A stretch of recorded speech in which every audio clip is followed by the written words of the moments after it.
झारखंड में डाक विभाग का कमाल, रामगढ़ से रचा गया डाक जीवन बीमा में राष्ट्रीय इतिहास।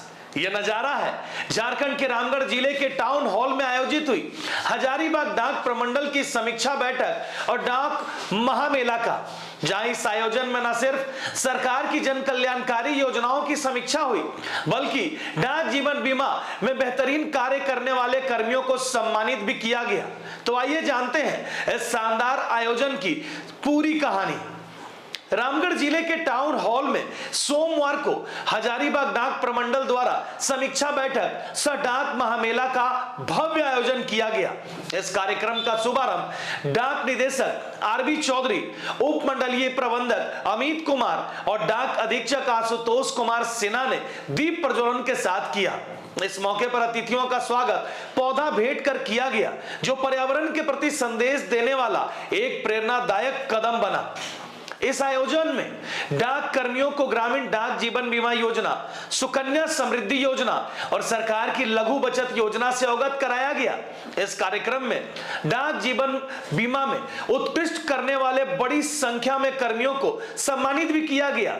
वहीं इस उपलब्धि भरे कार्यक्रम में श्री कृष्ण विद्या मंदिर की छात्रा निवृत्ति गुप्ता ने शिव भक्ति पर भावपूर्ण प्रस्तुति देकर वहां मौजूद सबका मन मोह लिया।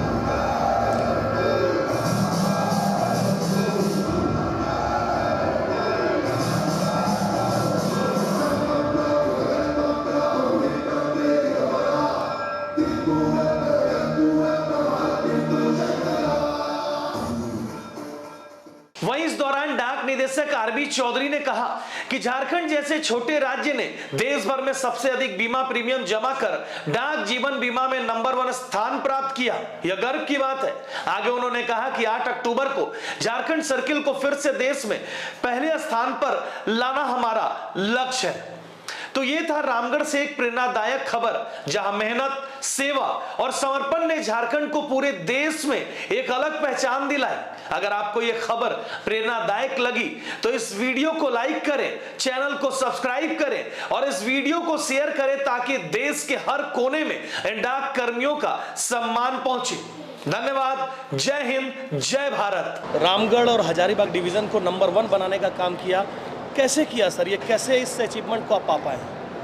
एक्चुअली काम तो हमारे वर्कर ही करते हैं, लेकिन इनको पहचानना और इनको उत्साह जगाना हमारा काम होता है। जैसे हनुमान जी ने लंका पे पहुंचा समुद्र को पार करके, उनको जगाना जामवंत का काम था। वो पावर हनुमान जी में थी। ऐसे ही इनमें ये पावर थी। मैंने देखा, मेरा यहाँ पोस्टिंग हुई 3 महीना भी मुझे हुआ यहाँ है।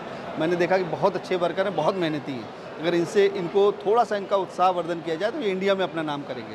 और निश्चित रूप से 9 तारीख को इन्होंने भारत का नंबर 1 डिवीजन बन के दिखाया। आज की डेट में ये भारत के नंबर 1 है। श्रेय किसको देना चाहेंगे सर इसका? श्रेय यहाँ के हमारे जो कार्यकर्ता हैं, सब उन्हीं की। हम लोग तो मोटिवेट कर सकते हैं, पर ग्राउंड लेवल पर मेहनत करने वाले हमारे सारे स्टाफ हैं। जो आपकी जीवन बीमा पॉलिसी है, उससे लोग कैसे लाभ ले रहे और कैसे उनका भरोसा आप जीत पा रहे हैं सर? देखिए, जीवन बीमा पॉलिसी जो है 1884 में बनी थी। डाक जीवन बीमा 1884 मीन्स कि 100 साल से ज़्यादा हो गया है, और डिपार्टमेंट भी 170 साल से ज़्यादा हो गया है। पब्लिक का विश्वास हमारे साथ है। पॉलिसी हमारी बेहतर है। हमें सिर्फ बताना पब्लिक को रहता है, पॉलिसी में हम लो प्रीमियम लेते हैं, हाई बोनस देते हैं। पब्लिक का क्वेश्चन रहता है कैसे। हम कहते हैं कि LIC या बाकी बीमा कंपनियों का मैं नाम नहीं लेना चाहूँगा, पर सब लोग अपने अपने प्रचार प्रसार के लिए, चाहे क्रिकेट स्टार या फिल्म स्टार को हायर करते हैं, उनको एक मोटी रकम प्रचार प्रसार के लिए देते हैं। हमारा प्रचार प्रसार आप कहीं नहीं देखेंगे, हम कहीं प्रचार नहीं करते। हमारी जो स्टाफ है, जो हमारा वर्क फोर्स है, वही हमारा प्रचार प्रसार करता है। तो जो वो उस प्रचार प्रसार में एक मोटी रकम बचती है, उसको हम प्रीमियम देने में लगाते हैं, तो प्रीमियम बहुत हाई हो जाता है हमारा। तो जब कंपैरिजन चार्ट देखता है पब्लिक, तो उसको निश्चित रूप से ये एहसास हो जाता है कि ये अन्य पॉलिसी से बेहतर है। दूसरा, भारत सरकार की एकमात्र पॉलिसी है डाक जीवन बीमा। बाकी सब या तो सेमी गवर्नमेंट है या प्राइवेट है। भारत सरकार और ऑनरेबल राष्ट्रपति के बिहाफ में हम बॉन्ड जारी करते हैं, तो उनका विश्वास और हो जाता है। प्राइवेट भाग सकता है, राष्ट्रपति के बिहाफ में जो बॉन्ड जारी किया जा रहा है वो कहाँ भाग के जाएगा। इसलिए निश्चित रूप से पब्लिक हमारे साथ आती है।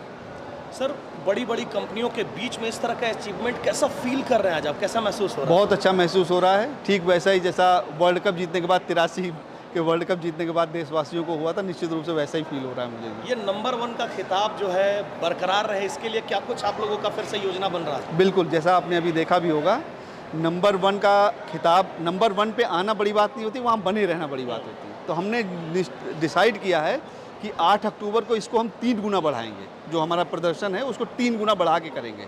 तो ये वो मुकाम होगा जहाँ पहुँचने के बारे में एक बार लोग सोचेगा।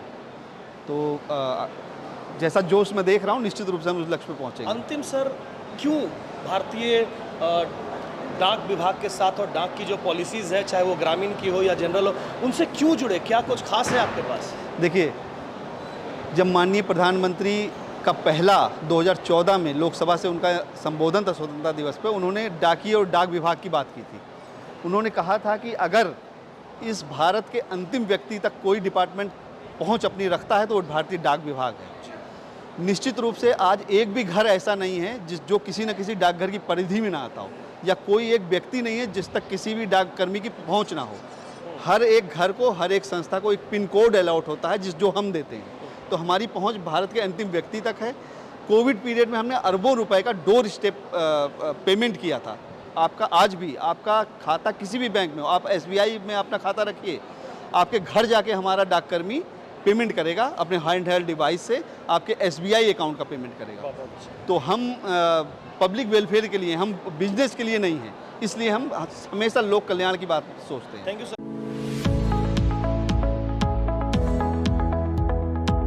Radha Govind Senior Secondary Public School, which is established in the year 2000. This is a leading school and we always focus on the all-round development of the children. We give all the modern facilities which are required for the development of the children in this age.